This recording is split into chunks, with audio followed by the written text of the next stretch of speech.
ఉగాది రోజు చేసే పూజా విధానం ఎటువంటిది? ఉగాది పచ్చడి వెనుకున్న ఆధ్యాత్మిక రహస్యం ఏమిటి? ఈ వీడియోలో మనం పూర్తిగా తెలుసుకుందాం. బ్రహ్మ ముహూర్తంలో లేవడం. ఉదయం సూర్యోదయం ముందు లేవాలి. ఇది కొత్త సంవత్సరం శుభ ప్రారంభం అని భావిస్తారు. మన డైలీ రొటీన్స్‌ని మళ్ళీ కొత్తగా స్టార్ట్ చేయడానికి ఈ ఉగాది చాలా అవసరపడుతుంది. అభ్యంగ స్నానం. నువ్వుల నూనెతో తలకి, శరీరానికి రాసుకొని స్నానం చేయాలి. ఇది శరీరం శుద్ధి ప్లస్ దోష నివారణకు కూడా మంచిదంటున్నారు. ఇంటికి అలంకరణ. ముందు మామిడి తోరణాలు, రంగువెల్లి వెయ్యాలి. పాజిటివ్ ఎనర్జీ వస్తుంది అని నమ్మకం. పూజా విధానం. దేవుళ్ళ ఫోటోలు, విగ్రహాలు శుభ్రం చేయాలి. దీపం వెలిగించి పసుపు, కుంకుమ, పూలు పెట్టాలి.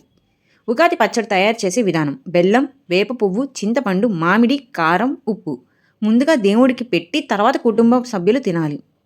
పంచాంగ శ్రవణం. ఆ సంవత్సరం ఫలితాలు వినడం చాలా ముఖ్యమైన శాస్త్రం చెబుతుంది. ఎందుకంటే మనం జరగబోయే దాని గురించి జాగ్రత్త పట్టడంలోనే ఉంటుంది. ఇంట్లో పెద్దవారు చదవచ్చు లేదా దేవాలయంలో వినొచ్చు. ప్రత్యేక ప్రార్థన. కొత్త సంవత్సరం శుభంగా ఉండాలని సంకల్పం చేయాలి. ధూపం, దీపం, నైవేద్యం ఇవ్వాలి. పెద్దల ఆశీర్వాదం తీసుకోవడం కంపల్సరీగా చేయాలి. ఇది ఉగాది రోజు చాలా ముఖ్యమైన సంప్రదాయం. ఉగాది రోజు దానం చేస్తే ఆ సంవత్సరం నుంచి ఫలితాలు వస్తాయని నమ్మకం.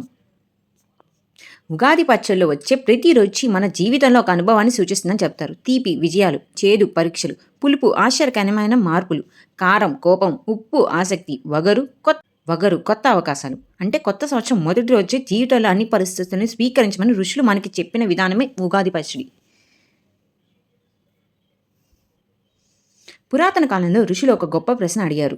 మనిషి ఎందుకు సంతోషంలో మాత్రమే దేవుణ్ణి గుర్తు చేసుకుంటారు, బాధ వచ్చినప్పుడు ఎందుకు తట్టుకోలేడు? ఈ ప్రశ్నకి సమాధానంగా వారు గొప్ప జీవన తత్వాన్ని సృష్టించారు. అది ఉగాది పచ్చడి.